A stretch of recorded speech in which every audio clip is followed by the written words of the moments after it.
An illness is a story for people. It's a chapter in their life. It may be, in some cases, we're talking about the last chapter in their life. And that story of what happens is how we think, it's how we breathe, it's how we live our whole life. I don't think it takes a family member facing a terminal illness to recognize that we're not handling these problems very well. Everybody has a different set of priorities besides just living longer, and they really matter in their lives, and they want us to serve them. The most reliable way to find out what people's priorities are is just to ask. And we don't ask.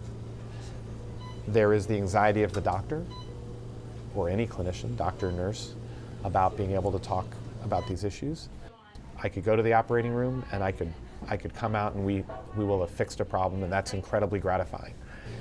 When it's a unfixable problem where you're dealing with someone whose frailty is just getting worse, their chronic illness is not getting better, they're terminally ill, and you're not changing that trajectory, well, that is where you feel really incompetent. We haven't had the skills to handle those situations. In one study of cancer patients, for example, less than a third had any kind of a discussion about their goals and priorities for the end of their life. The people who had that discussion had remarkably better outcomes in terms of spending more time at home, having less suffering in the course of their care, being able to avoid dying in the hospital or in the intensive care unit if they didn't want to. Their family members had less depression and post-traumatic stress disorder 6 months after the person died. Our core values are that the priorities are health and survival.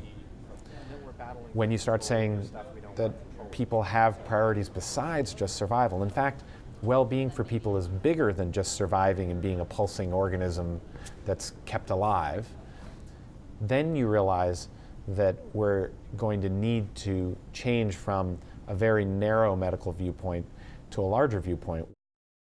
For my father, and I'd say for both of my parents, their Hindu faith was really important to them, especially my father, as he faced what he knew was going to be his death.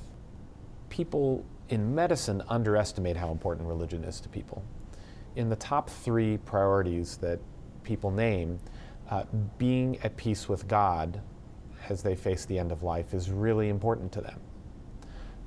And much farther down on the list is living as long as possible, no matter what.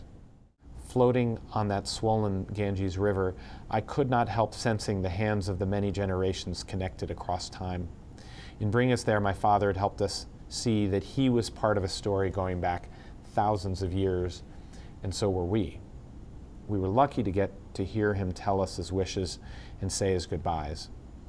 In having a chance to do so, he let us know he was at peace. That let us be at peace too. After spreading my father's ashes, we floated silently for a while, letting the current take us.